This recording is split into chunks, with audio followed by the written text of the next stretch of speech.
Good morning. কেমন আছেন সবাই? আশা করি সবাই খুব ভালো আছেন, আর আমরাও ভালো আছি। আমার আরও একটি নতুন ভ্লগে আপনাদের সবাইকে স্বাগত জানাই। সকাল এখন ওই 7:30 মতো বাজে, আর ওদিকে ভাতটা বসিয়ে দিয়েছি, আর এপাশে একটু চা করে নিচ্ছি। আমি, বাবা আর মা খাবো। এই শীতের সময়ে সকাল সকাল চা না খেলে যেন এনার্জিটা কিছুতেই আসে না। যতই চেষ্টা করি যে চাটাকে একটু অ্যাভয়েড করব, এই যে চিনি দিয়ে চা পাতা দিয়ে ফুটিয়ে চা খাওয়া, এর বদলে অন্য কিছু খাবো, কিন্তু সেটা আর হয়ই না জানেন। একদম সেই ছোট্টবেলা থেকে চা দিয়েই বড় হয়েছি, তো মানে চাটাকেই দিনের শুরু আর দিনের শেষ, মানে শেষটা যদিও সন্ধ্যাবেলায় গিয়ে শেষ হয়েছে চা, আর সকালটা শুরু হয়েছে চা দিয়ে। তো হঠাৎ করেই ইচ্ছে করলেও সেই ইচ্ছেটাকে আর পূরণ করতে পারি না। দাঁড়ান, এটা বাবাকে দিয়ে আসি। আর ওইদিকেই সোনার বলল পড়া রয়েছে, তাকেও এখন আমার খেতে দিতে হবে। তো এখন চটজলদি আমি ওকে কী খাবার বানিয়ে দেবো, তা ভাবলাম ফ্রিজে গোটা চারেক পাউরুটি রয়েছে, তো সেটাকেই একটু সেঁকে বাটার দিয়ে চিনি দিয়ে দিয়ে দিলাম, আর এই যে একটু কফি বানিয়ে দিলাম। অল্প একটু দুধ ছিল, ওর বাবাকে বলা হয়নি যে আজকে দুধ আনতে। যেটুকু দুধ ছিল সেটুকুতে সোনার খুব ভালো মতনই হয়ে গেছে। চা খেয়ে নিয়েছি। তাড়াহুড়ো করে চা খেতে আমার একেবারেই ভালো লাগে না, কিন্তু কি করব বলুন, সংসারের কাজের চাপ এত পরিমাণেই থাকে যে সকালবেলায় ধীরে সুস্থে বসে চা খাওয়ার মতো সময়টা হয় না। আসলে ছোট দিনের বেলা আর প্ল্যানিং করেই রাখি কোন কাজটা কখন করতে হবে। এই ছোট দিনের বেলায় কি বলুন তো, প্ল্যান করে রাখলে না কাজ করতে অনেকটাই সুবিধা হয়, আর ঠিক সময় মতো হয়েও যায়। আর যদি আপনার প্ল্যানিং না করা থাকে যে কোন কাজটা কখন শুরু করবেন, তাহলে দেখবেন এই ছোট দিনের বেলায় সারা দিন কাজ করতে করতেই দিন শেষ হয়ে যাবে। আর এখন তো আমার এক্সট্রা অনেকগুলো কাজ জোগাড় হয়েছে, মানে এই যেমন ধরুন সোনার পাশে একটু বসা, ওকে একটু সময় দেওয়া, যেহেতু সামনে মাধ্যমিকের প্রিপারেশন চলছে। আমি জানি না কতটুকু কি করতে পেরেছি বা কতটুকু ওকে তৈরি করতে পেরেছি, তবে যতটুকুই করুক, নিজের চেষ্টা না থাকলে সেখানে এগিয়ে যাওয়া যায় না। এখন যারাই মাধ্যমিক পরীক্ষার্থী রয়েছে তাদের কাছে একটাই কথা বলবো, এই যে কিছুদিন রয়েছে 50 দিন, তারপরেই ধরুন পরীক্ষা। তো এই পরীক্ষায় অনায়াসে 12-13 ঘন্টা পড়ার মতো এনার্জি নিজেকে জোগাড় করে নিতে হবে। হ্যাঁ, সেগুলো কিছু কিছু মানে উপায় রয়েছে, যেমন ধরুন ঘুম পাবে, কিন্তু ঘুমটাকে প্রশ্রয় দিলে হবে না। যেমন ধরুন এখন তো সোশ্যাল মিডিয়ার যুগ, ফোন সকলের কাছেই আছে, ছোট থেকে বড়। তো যখনই ছেলে মেয়েকে পড়তে বসাবেন, তখন ফোনটাকে একেবারে ওই যাকে বলে এরোপ্লেন মুড করে রেখে দেবেন, তাহলে দেখবেন কোনো রকম কোনো সমস্যা হবে না। আর ছাত্রছাত্রীকে নিজেকে মাথায় রাখতে হবে যে আমার পরীক্ষা, আমি এমন কোনো কিছু করব না যেটার জন্যে আমার মনোসংযোগটা নষ্ট হয়ে যায়। তো আমিও এইভাবেই আমার মেয়েকে একটু মানে চেষ্টা করি। আমি বলবো না যে পারফেক্ট করতে পারি, বা পারফেক্ট আমরা কেউই নই, তাই না? আমিও না, আপনিও না, বা আমাদের ছেলে মেয়েরাও নয়। তবুও আমরা মা বাবা হিসেবে সবসময় চেষ্টা করতে পারি যে ছেলে মেয়েকে সঠিক শিক্ষা দেওয়ার। হ্যাঁ, শুধুমাত্র পুঁথিগত শিক্ষায় শিক্ষিত করলেই যে ছেলে মেয়ে শিক্ষিত হয়ে গেল, এটা নয়। আমার কাছে শিক্ষা হলো মানুষকে সম্মান করা, মানুষকে ভালোবাসা, মানুষের পাশে দাঁড়ানো। আমার কাছে শিক্ষার মূল্য এইটা। শিক্ষা বলতে বুঝি কাউকে বড় বড় গরম গরম কথা বলে তাকে ছোট করা নয়। এটাও সবসময় মাথায় রাখা উচিত, যেটা আমার সাথে হচ্ছে সেটা আগামীকাল আপনার সাথেও ঘটতে পারে। কারণ পৃথিবীটা গোল, এখানে আমরা সবাই মানুষ, সবাই দুদিন বেড়াতে এসেছি, 3 দিনের দিন আমাদের প্রত্যেককে চলে যেতে হবে, তাই না? তাহলে কি হবে? এই সমস্ত কিছু মাথায় রেখে সবসময় মাথায় রাখা উচিত যে খারাপ তাকে ভালো পথে নিয়ে আসো, আর যে ভালো তাকে আরও ভালো করো, তবেই কিনা আপনি সমস্ত কাজে সফলতা পাবেন। তো যাই হোক, সকালবেলায় অনেকগুলি কাজ সেরে ফেললাম।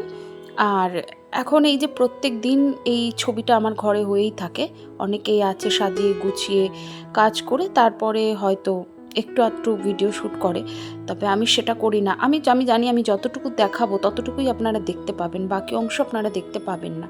তাই আমি চেষ্টা করি আমার শুরু থেকে শেষ সবটুকুনি আমি যেভাবে করি কাজগুলি সেভাবে দেখি, মানে দেখানো। এগুলোই তো আমার প্রতিদিনকার কাজকর্ম, তাই না?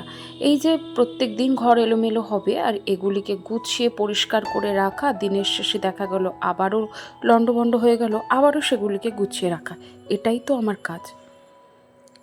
যাই হোক, ওইদিকে রান্নাটা বসিয়ে দিয়েছি আর এর মাঝখানে সোনাকেও কিন্তু প্রাইভেটে দিয়ে এসেছি। দেখতেই পেলেন ওদিকে রেডি হয়ে গেছে, ওকেও দিয়ে চলে এসেছি।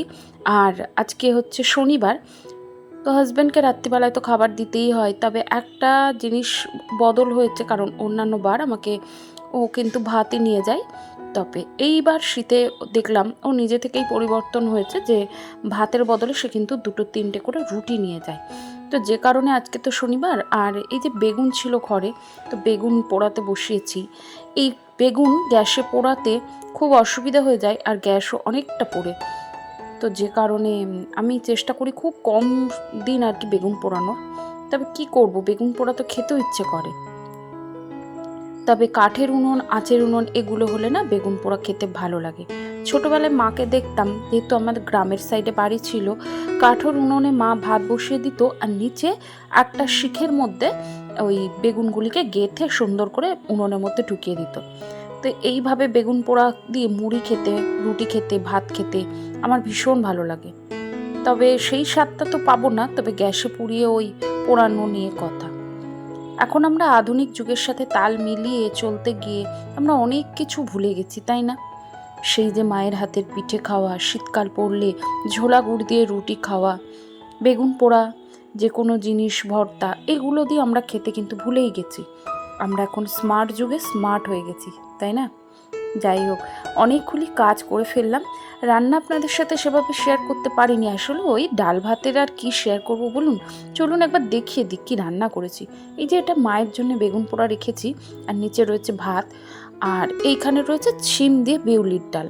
বিউলির ডাল তো জানি আদা মৌরি বাটা দিয়ে করতে, আর ওপাশে দেখলেন একটা ডাল আর আলু সেদ্ধ, ওটা মায়ের জন্য সকালে করেছিলাম, তবে অতটা লাগেনি, রেখে দিয়েছি, আগামীকাল কাজে লেগে যাবে। আর এই হয়েছে বাঁধাকপি, আর ওখানে মা আর আমার সোনার জন্য রয়েছে টমেটো দিয়ে মুসুর ডাল, আর নিচে রয়েছে বেগুন ভাজা।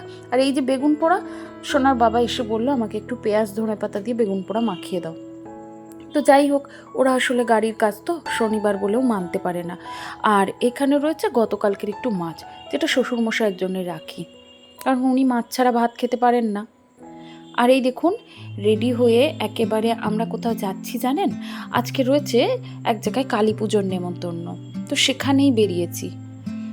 আসলে যেতে হতো আরও একটু পরে, তবে আমরা একটু আগে বেরোচ্ছি, কারণ সন্ধ্যাবেলায় আমার সোনার পড়া রয়েছে। আর এটা হলো আমার হাজব্যান্ড প্রথম যে গাড়িতে কাজ শেখে, সেই মালিক বা বলতে পারেন সেই দাদার গাড়ি, আমরা তাকে দাদা বলেই ডাকি। আর উনি ওনার বাড়ির যে কোনো অনুষ্ঠানে আমাদেরকে নেমন্তন্ন করবেনই, তো এটাই হচ্ছে ওনার বাড়ি। এখানে সমস্তটা আমি আপনাদের সাথে শেয়ার করতে পারিনি। দেখুন, মাকে দর্শন করায়, চলুন মাকে একটু প্রণাম করে নিই। মা এখন রওনা দেবেন, পুজো প্রায় শেষ।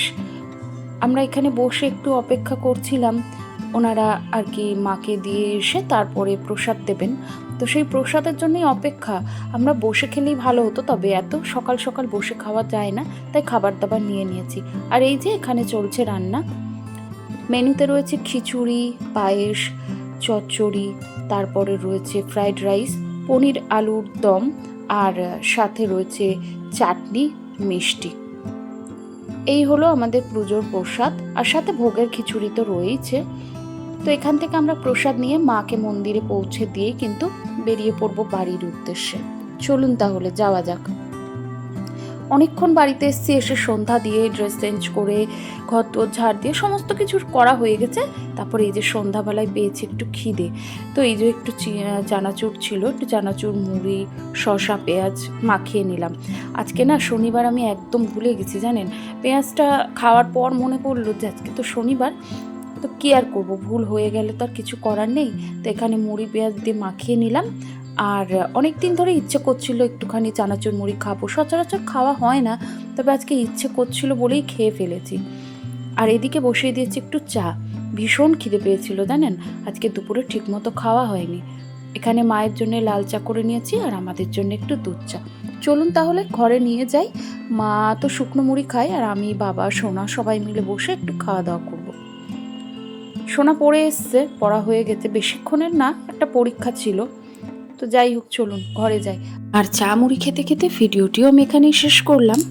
আর আজকের ভিডিওটি কেমন লাগলো অবশ্যই কিন্তু একটি কমেন্টের মাধ্যমে জানাতে ভুলবেন না। যদি কোথাও ভালো লেগে গিয়ে থাকে প্লিজ একটি লাইক করে দেবেন। তাহলে চলুন আজকের ভিডিওটি আমি এখানে শেষ করলাম। সবাই খুব ভালো থাকবেন, সুস্থ থাকবেন, সাবধানে থাকবেন।